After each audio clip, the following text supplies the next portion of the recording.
when nickname is.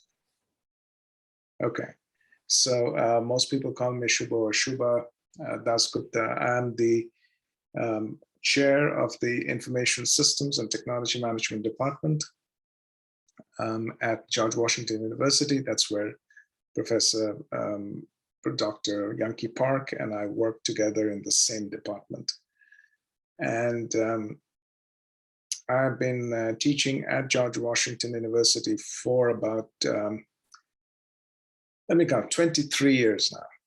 Okay, before that I was at Fairleigh Dickinson University in New Jersey. I did most of my graduate work at the City University of New York in New York City. And since 1999, I've been at George Washington University. My areas of expertise include cloud application development, basically software development, web application development on the technical side. I actually teach a number of courses on the LAMP stack, and the development in PHP, MySQL. Developing web applications in that. I've also taught courses in systems analysis and design, and I also teach the capstone course in our master's program. So a wide variety of stuff I've taught in the past 20 odd years at George Washington University. Now I'm going to be talking about cloud computing in general, and then we'll be talking about how cloud computing has been used for digital transformation. But the most of this lecture is based on cloud computing as such, and how cloud is managed, what is the cloud, and how are systems that are developed or applications that are developed put on the cloud for delivery. So essentially what we're doing is, if you just look at it from a historical perspective, and I'm going to just start sharing, you'll see a blank screen with some colors on it. Can you see my screen?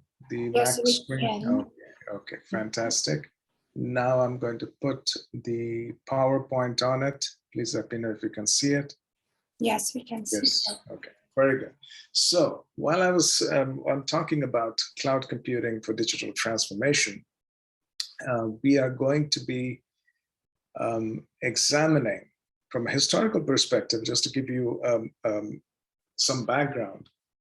In the past, you might have noticed that when we had software and we wanted to load software, when we wanted to install software on our computers,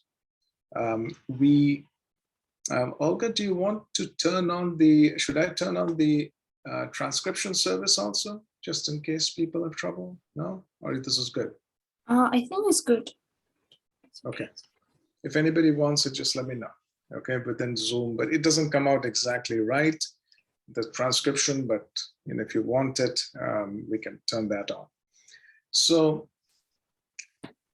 in the past, when we had to install software, right, when we wanted to put some software on our computers, we went to a store, or we ordered online.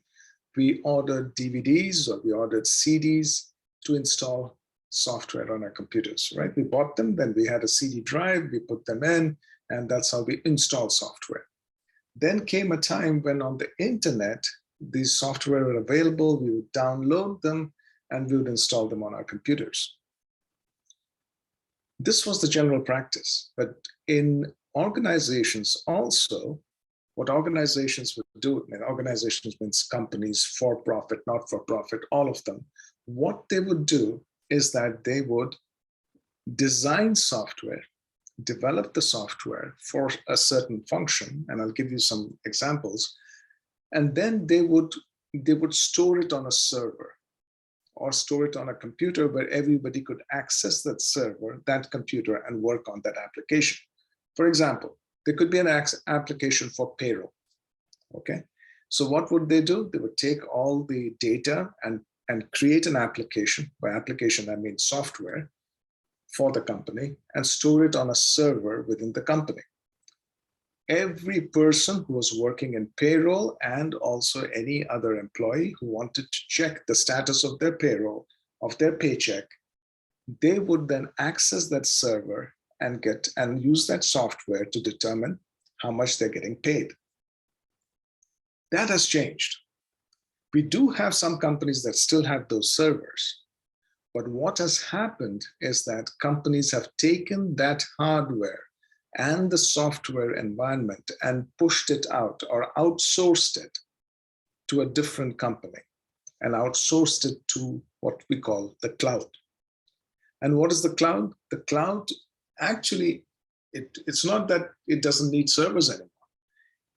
These are banks of servers, lots of servers, what we call server farms, and they are stored in data centers.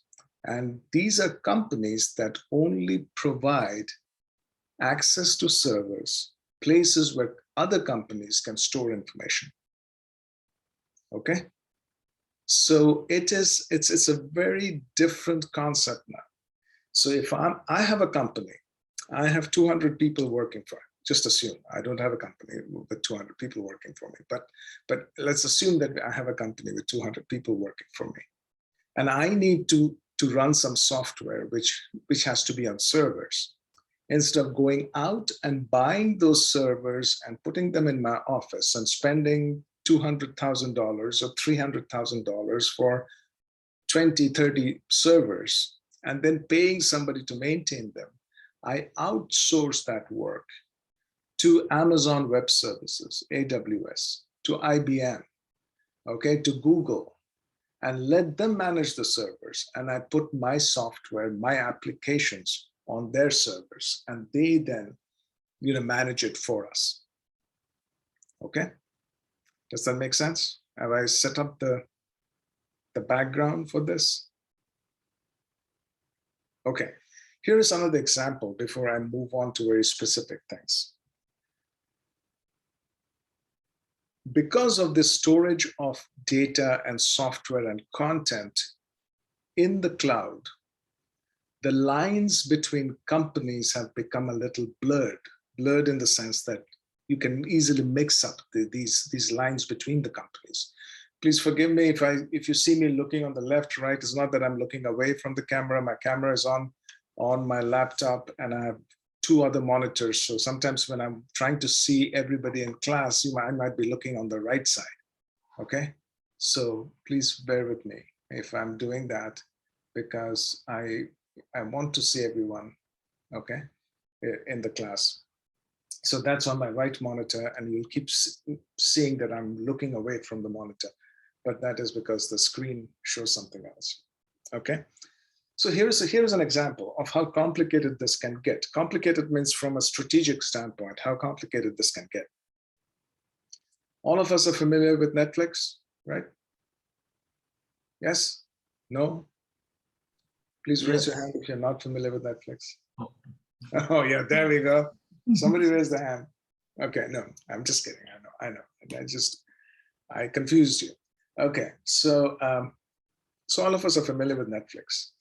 So let me give you an example. About 7 years ago, this is some time ago, 5 or 7 years. No, at that time my son was much younger. He's in his early 20s now, and it was Christmas Eve, 24th of December. Okay, and before family was supposed to arrive and people were coming